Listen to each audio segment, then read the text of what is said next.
పరిశుద్ధ గ్రంథమైన బైబిల్లో చూసిన మాట ప్రకారం చూస్తే, దేవుడు తన పిల్లలుగా మనలను నియమించుకున్న విధానం, దేవుడు తన వారసులుగా మనల్ని ఏర్పరచుకున్నటువంటి విధానం అంతా కూడా చాలా గొప్పగా ఉందండి.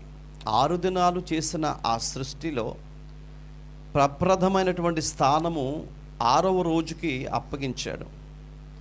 మిగిలినటువంటి వాటన్నిటిని కూడా ఆయన శ్వాస విడువగా ఇవన్నీ సృష్టింపబడినవని వీటన్నిటి గురించి రాయబడుతూ, 6వ దినం మాత్రం దేవుడే తాను మట్టిని చేసి బొమ్మను చేసి దానికి తన ప్రాణమును తన జీవమును ఊదినట్లుగా చూస్తున్నాం. సేమ్ టైం ఆయన గాఢ నిద్ర కలగచేసి మొదటి ఆపరేషన్ చేసి ఆపరేషన్లో నుంచి ఓ వ్యక్తిని బయటకు తీశాడు. తనే అవ్వ. వారిద్దరిని జతపరిచాడు, భూమిని నిండించమని వాళ్ళకి అప్పగించాడు. భూమిని వారు చేసినటువంటి పొరపాటును వల్ల,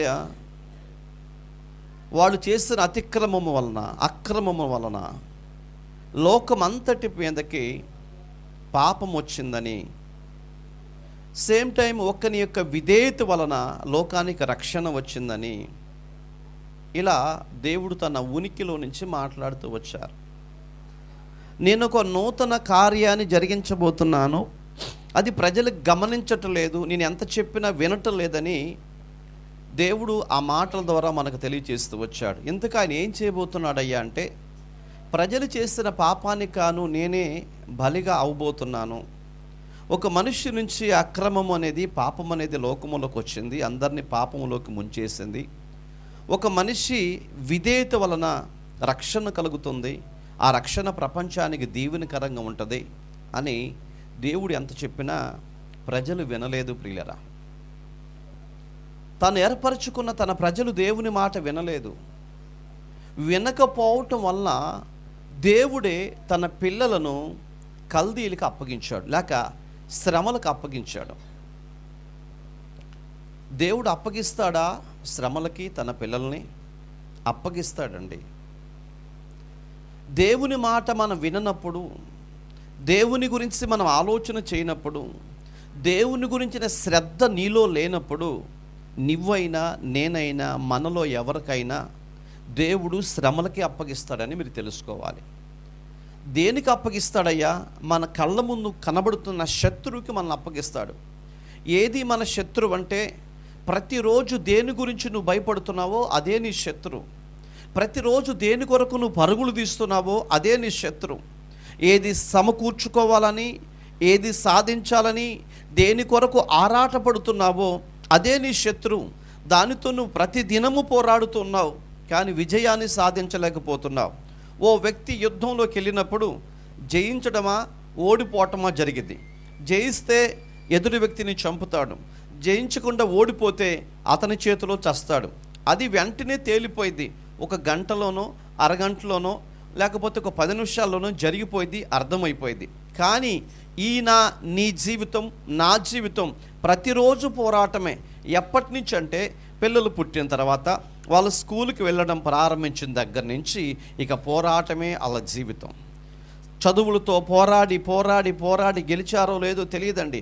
ఎట్లాగో గెలిచారో అనుకునే తలకి జాబులో పోరాటం ప్రారంభిస్తారు, జాబ్ వచ్చేదాకా పోరాడుతూ ఉంటారు. ఆ తర్వాత వివాహం అవుతుందండి, వివాహమైన తర్వాత ఇక పోరాటం ప్రారంభమైంది. అసలు పోరాటం అది ఎలాంటిదయ్యా అంటే, అది ఒక మనుష్యుడు చెప్పలేనటువంటి ఓ భయంకరమైనటువంటి శ్రమల కోపం, శ్రమలతో కూడినటువంటిది. సంతోషం కనబడదు, సమాధానం కనబడదు, నెమ్మది ఉండదండి. ప్రతిరోజు పోరాటమే. ఈ పోరాటం ఎప్పటి వరకు అంటే, ఆఖరి శ్వాస విడిచేంతవరకు మనిషి జీవితం ఒక పోరాటంతో కూడుకున్నది. ఆ పోరాటంలో కొన్ని సందర్భాల్లో ఓడిపోతూ ఉంటాడు, గెలుస్తూ ఉంటాడు, ఓడిపోతూ ఉంటాడు, గెలుస్తూ ఉంటాడు. గెలవటం కంటే ఓడిపోవటం ఎక్కువ కనబడుతూ ఉంటాయి. గెలిస్తే ప్రశాంతంగా ఇంటికాడ కూర్చోవచ్చు, కానీ ఇంకా గెలవల, పోరాడుతూనే ఉన్నాడండి. ఇలాంటి పోరాటంలో మనిషి జీవితం ఉండిపోతూ ఉందండి. ఇలాంటి పరిస్థితుల మధ్య ఉంటున్నటువంటి ఈ మనిషి ఈ పోరాటంలో జయించలేకపోవట కారణం ఏంటంటే, దేవుడే నిన్ను ఆ పోరాటానికి అప్పగించాడు. దేవుని చిత్తం లేకుండా నీ తలలో ఉన్నటువంటి ఎంట్రుక ఒకటి తెల్లగా మారాలన్నా నల్లగా మారాలన్నా ఆయన చిత్తం లేకుండా జరగదన్న సంగతి నీకు తెలుసా? మనందరికీ తెలుసు. ఈరోజు మనం శ్రమ పడుతున్నాం, కన్నీళ్ళు గారుస్తున్నాం, దానికి కారణము సాతానును అనుకుంటున్నావేమో. సాతాను చేతికి నిన్ను అప్పగించాడు. ఆ కన్నీళ్లకు దేవుడు నిన్ను అప్పగించాడు. ఆ శ్రమకు దేవుడు నిన్ను అప్పగించాడు. అదేంటండి దేవుడి శ్రమలకు అప్పగించటం ఏంటండి? అప్పగిస్తాడండి. ఎందుకు అప్పగిస్తాడు అంటే మనము చేసే తిరుగుబాటే దానికి కారణం. మనం చేసేటువంటి పనులే దానికి కారణం. దేవుని పట్ల ఒక ఉన్నతమైన ఉద్దేశం కలిగి బ్రతకవలసిన నీవైనా నేనైనా అలా బ్రతకకపోతే దేవుడు శ్రమలకు అప్పగిచ్చేస్తాడు, అపవిత్రతకు అప్పగిచ్చేస్తాడు. ఎవరిని? ప్రార్థన చేసేవారినా, ప్రార్థన చేయవారినా, చర్చికి వెళ్ళేవారినా, చర్చికి వెళ్ళని వారినా, ఏ వ్యక్తి అని సరే దేవుని దృష్టిలో అందరూ ఆయనకి సమానులే. ఎక్కువ తక్కువ ఎవరికి లేదండి.